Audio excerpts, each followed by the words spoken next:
Released in 1993, the Japanese Nintendo AV Family Computer is a great system. It plays all your Famicom and disk system games perfectly. It has native composite AV output, unlike the RF-only top loader we got here in the US, and it works with standard NES controllers, unlike the original Famicom.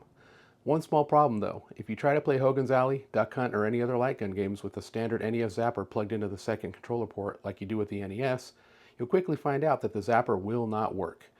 Is your AV Famicom or Zapper broken? Nope. It's expecting the Famicom light gun plugged into the 15-pin expansion port on the side, just like a regular Famicom does.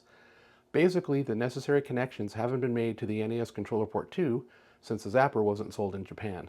Don't worry, because there's an alternative to spending crazy money online for a Famicom light gun to plug into the 15-pin expansion port. In this video, I'll show you, with minimal soldering skills, how you can make the necessary connections to have a fully functional NES Zapper with your Nintendo AV Famicom. Let's do this.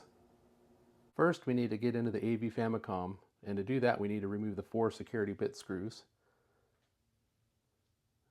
And to do that you use the security bit tool. I will put a link in the video description to the one that I use. It's pretty inexpensive.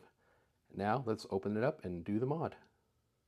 With the top off, we need to remove 7 Phillips screws to be able to get the PCB out to do the mod. We got a screw here, here, here, here, here, and there's 2 down there. Get close and show you those. They're Phillips heads. Just use a magnetic tip screwdriver. You'll get them out no problem. Here is the bottom of the Famicom AV. This is the 15-pin connector that you would hook the Famicom Zapper to.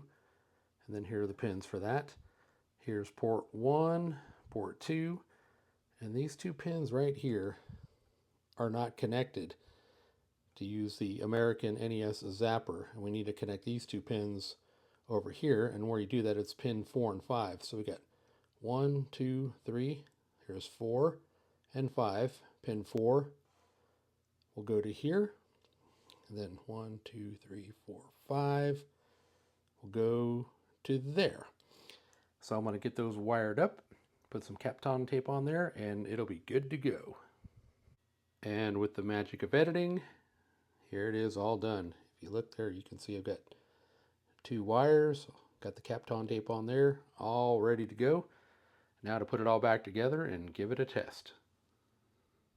Okay, I've got my AV Famicom hooked up. I've got my Hogan's Alley cartridge plugged in, which is a really fun game, light gun game.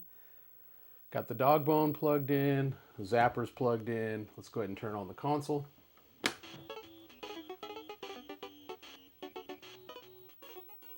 And then we've got which game we're going to go with. We'll go with game A. We'll hit start. Grab my Zapper. And let's shoot some bad guys.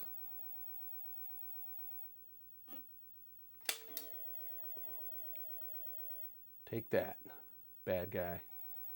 Freedom Force is another light gun game I like, but it wasn't released on the Famicom. It was only released on the NES. For the Famicom, we got Duck Hunt, Wild Gunman, and Hogan's Alley. If there's any others, let me know. Look at that. Using the Famicom AV with an NES Zapper.